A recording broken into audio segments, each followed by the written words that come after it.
Hi guys! Okay, so as I was blogging about, here is the Grazie magazine with my Prince Harry article. And I don't have a scanner, unfortunately, so I figured it'd just be easier for me to actually show you guys the article. So here is, like, the most horrendous photo of me that's ever been taken. To be honest, if it had been a better photo, I probably might have considered blogging this when it came out. But I thought I looked really ugly and kind of like a pig. So, the reason I was so annoyed with this article, the reason that I didn't blog about it after it happened, was because it was supposed to be fun and for a laugh, and I thought that I was going to be able to write a blog post from, you know, the viewpoint of my night with the Harry Hunters, but it ended up being just me and this other very lovely American girl named Taylor. So I was the article. I became the Harry Hunter, and it was sort of, you know, too late to back out. I went with the flow.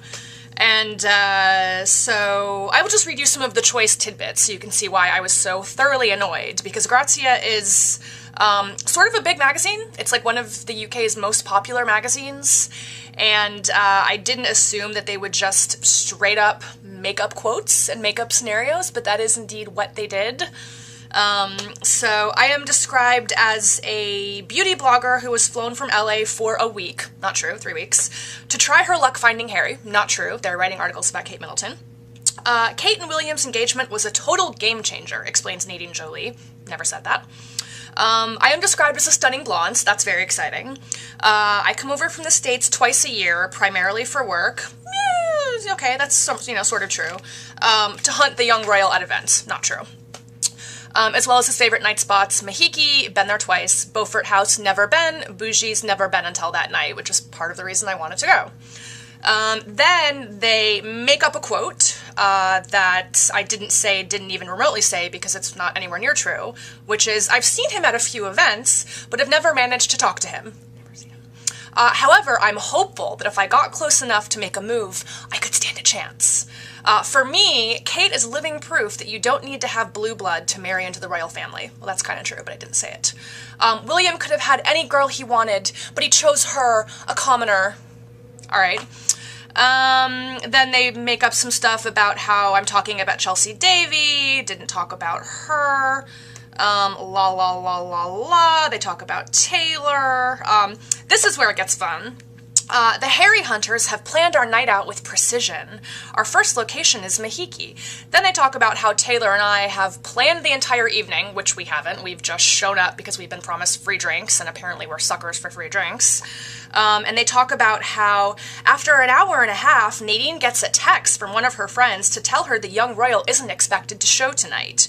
The Harry Hunters even have their own text speak. H at M, no C, means Harry at Mahiki without Chelsea. So she insists we move on to the next bar on her list. There are like 7 things that are made up about that. First of all, Prince Harry wasn't even in town, which we knew in advance. Secondly, the Grazie writer set up the entire article. Thirdly, no friends were texting me. I don't have any friends that give a crap about Prince Harry.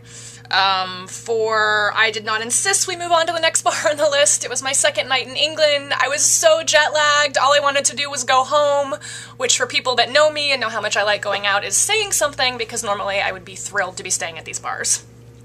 Anyhow, blah, blah, blah, blah, blah. The rest of the article makes me look equally like an asshole. Planning is everything, says Nadine. You've got to know where Harry is most likely to be at any given time. Monday and Tuesday are Harry's favorite party nights. And his army duties finish at Friday lunchtime, so that's another good time to try. Blah, blah, blah, whatever, whatever.